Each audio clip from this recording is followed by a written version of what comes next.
اب اس سورہ کا چونکہ عنوان ابراہیم علیہ الصلاۃ والسلام کے حوالے سے، تو ابراہیم علیہ السلام کی دعوت کا بھی تعارف کرایا کہ دنیا کے اندر اس نور کی عملی مثال ابراہیم علیہ السلام کی دعوت ہے۔ ابراہیم علیہ السلام کا مشن کیا تھا؟ قرآن نے اس کو یہاں پہ ذکر کیا ایک دعا کی صورت۔ دعا ہمیشہ اسی چیز کی جاتی ہے جو انسان جس کی جد و جہد کرتا ہے۔ یہ دعا کا جو تصور ہمارے ہاں پیدا ہو گیا کہ جس چیز کے لیے کوشش نہیں کرنی اس کو آپ ایک آرزو، ایک خواہش کے طور پہ ذکر کر، لیکن انبیاء کی جو دعوت ہوتی ہے اس کے پیچھے ان کی ایک محنت، ایک جد و جہد ہوتی ہے۔ جیسے ابراہیم علیہ السلام نے باقاعدہ بیت اللہ کے علاقے کو آ کے آباد کیا، گھر بنایا، اس مشکل وقت میں جب یہاں کوئی آبادی نہیں تھی۔ تو قرآن یہاں پہ ذکر کرتا ہے کہ سب سے پہلے تو ان کی یہ دعا ہے اور یہ ان کا مشن ہے کہ اس جگہ کو امن کی جگہ بنایا جائے، ایک پر امن معاشرہ۔ رب اجعل ھذا البلد آمنا، کہ یہ میں نے شہر کی بنیاد رکھی ہے، اب یہاں پر لوگ آ کے جمع ہوں گے، ایک آبادی بنے گی، ایک شہر وجود میں آئے گا، تو اس شہر کی سب سے پہلی اور بڑی ضرورت کیا ہے؟ امن و امان۔ تمام لوگوں کا یہاں پر ایک دوسرے کے ساتھ اعتماد کا رشتہ ہو، خوف کی حالت نہ ہو کہ یہ کھا جائے گا، وہ مار دے گا، کیونکہ امن جہاں ہوگا تو پھر وہاں پر ساری سماجی سرگرمیاں فروغ پاتی، معاشی سرگرمیاں بھی وہیں ہوتی ہیں، لوگوں کے تعلقات بھی وہیں بہتر ہوتے ہیں، وہیں پر علم بھی فروغ پاتا ہے۔ تو سب سے پہلے یہ دعا کی کہ امن قائم۔ دوسری دعا یہ کی کہ یہ مرکز ہے چونکہ اللہ تعالیٰ کی دین کا، مجھے بھی میری اولاد کو بھی اس چیز سے بہت دور رکھ کے کہ یہاں پر بت پرستی، خدا پرستی کی جگہ پر یہ غیر اللہ کی پرستش کا مرکز بنے، اس چیز کو دور رکھ، روبے کو پاک صاف کر کہ خالص اللہ کی بندگی کا مرکز ہو، کسی اور کا غلبہ نہ ہو، غیر اللہ کی غلامی کا یہ مرکز نہ بنے۔ تیسری چیز لیقیم الصلاۃ، جب یہاں اجتماع ہوگا تو باقاعدہ اپنا ایک نظام نماز قائم کرے، اجتماع ہو باقاعدہ، اور اس اجتماع کے ذریعے ان کے درمیان ہم آہنگی پیدا ہو، نظم و ضبط قائم ہو، اللہ سے تعلق اجتماعی سطح پر قائم ہو، اور پھر اقامت صلاۃ کے ظاہر بہت سارے اثرات سماجی بھی ہوتے ہیں اور معاشرتی، اور اسی طرح لوگوں کے آپس کے اخلاق کے تعلقات، یہ سارے پورے اقامت صلاۃ کے ساتھ جڑے ہیں۔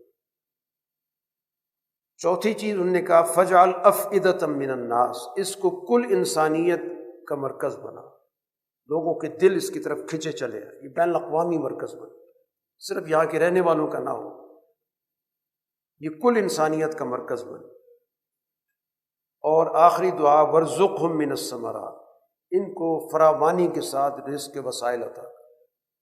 یعنی ایک ایسا مرکز جو امن و امان کا مرکز بھی ہو، معاشی خوشحالی کا مرکز بھی ہو، دین کی ترقی کا مرکز بھی ہو، لوگوں کی یہاں پر کشش بھی ہو، اور غیر اللہ کی کسی درجے میں یہاں پر کوئی غلامی بالادستی نہ ہو۔ یہ وہ دعا ہے جس کے لیے ابراہیم علیہ السلام نے اس مرکز کو قائم کیا، اور پھر اس مرکز کی آبادی کے لیے دعا کی، اور جس کے نتیجے میں رسول اللہ صلی اللہ علیہ وسلم اب اس وقت مکہ مکرمہ کے اندر اس مرکز کے ان مقاصد کے لیے جدوجہد کر، آپ کی جدوجہد کی یہی مقاصد ہے کہ اس علاقے کو مرکزی طور پہ امن اور سوسائٹی کے اندر لوگوں کے میل ملاپ کا جوڑنے کا ذریعہ بنایا جائے، اور سوسائٹی کے اندر طبقاتی نظام ختم کر کے اس انسانی فلاح و بہبود کا یہاں پر ایک نظام استوار ہو جائے۔ اور یہی رسول اللہ صلی اللہ علیہ وسلم نے مکہ فتح کرنے کے بعد عملاً انہی چیزوں کا مرکز بنایا،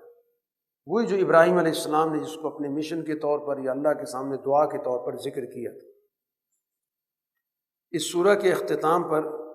یہ جو بنیادی مشن ذکر کیا گیا کہ اللہ نے کتاب اس لیے نازل کی کہ اس کے ذریعے انسانوں کو ظلمتوں سے نکال کر نور اور روشنی کی طرف لایا جائے، اب یہ ذمہ داری ایمان لانے والی جماعت کی بنتی ہے کہ ھذا بلاغ للناس، اس پیغام کو کل انسانیت تک پہنچائے۔ یہ کتاب صرف کسی ایک علاقے، کسی ایک خطے کی نہیں ہے، یہ انسانیت گیر کتاب ہے۔ دوسرا مقصد اس کتاب کے نزول کا کیا ہے؟ بلی ینذروا بہ، اس کے ذریعے ان لوگوں کو خبردار کرو جو سوسائٹی کے اندر ظلم اور فساد کر رہے ہیں، ان کو بتاؤ کہ تباہی تمہارے سر پہ کھڑی ہے، اس تباہی سے تمہیں ہر صورت میں اس کا سامنا کرنا پڑے۔ اگر اس دنیا سے بچ بھی گئے تو دنیا کے بعد اللہ تعالیٰ نے